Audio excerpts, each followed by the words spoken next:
ಎಲ್ಲರಿಗೂ ನಮಸ್ಕಾರ. ಹಸಿ ಕರ್ಗ ಪ್ರಾರಂಭವಾಗಿತ್ತು. ನೀವಿಲ್ಲಿ ನೋಡ್ತಿದ್ರೆ ಏನೆಲ್ಲ ಡೆಕೋರೇಷನ್ ಮಾಡಿದ್ರು, ಆ ನೀರಿನಿಂದ ಹಸಿ ಕರ್ಗ ಏನೇನು ಅಲಂಕಾರ ಮಾಡಿರ್ತಾರೆ, ಸೊ ಇಲ್ಲಿಂದನೇ ತೊಗೊಂಬರೋದು. ಅದನ್ನು ನೀವಿಲ್ಲಿ ನೋಡ್ತಿರ್ಬೋದು. ಎಷ್ಟು ಜನ ಸೇರಿದ್ರು ಅಂದರೆ ನನಗಂತೂ ವಿಡಿಯೋ ಕ್ಯಾಪ್ಚರ್ ಮಾಡೋಕ್ಕೂ ಆಗುತ್ತೋ ಇಲ್ಲೋ ಅಂತ ಅನಿಸ್ಬಿಟ್ಟಿತ್ತು. ಬಟ್ ಆದಷ್ಟು ಟ್ರೈ ಮಾಡಿದ್ದೀನಿ.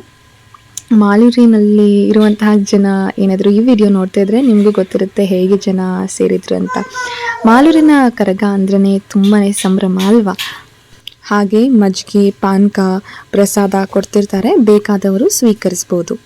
ನಾವು ದೇವರ ಸನ್ನಿಧಿ ಮುಂದೆ ಬಂದು ನಿಂತಿದ್ವಿ, ಅಲ್ಲಿಂದ ಕಾಣಿಸಿದ್ರೆ ನೋಡೋಣ ಅಂತ. ಬಟ್ ಆಗಲೇ ಇಲ್ಲ, ತುಂಬ ಜನ ಆಗೋಗ್ಬಿಟ್ರು. ಹೆಂಗೆ ನೂಕು ನುಗ್ಲು ಅಂದರೆ ಆಗಲೇ ಇಲ್ಲ. ಸೊ ಅಲ್ಲಿಂದ ನಾವು ಬೇರೆ ಕಡೆ ಹೊರಟ್ವಿ. ನಾನು ನಿಮ್ಗೆ ಅದನ್ನು ತೋರಿಸ್ತೀನಿ.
ಮುಂದೆ ಬರ್ತೀರಾ ಹೋಗ್ಬೇಕಿಂದ ಅಲ್ಲಿ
ಇನ್ನೂ ಸಾಕಷ್ಟು ವಿಡಿಯೋಗಳಿಗೆ ನೋಡ್ತಾ ಇರಿ ನನ್ನ ಚಾನಲ್. ಧನ್ಯವಾದ.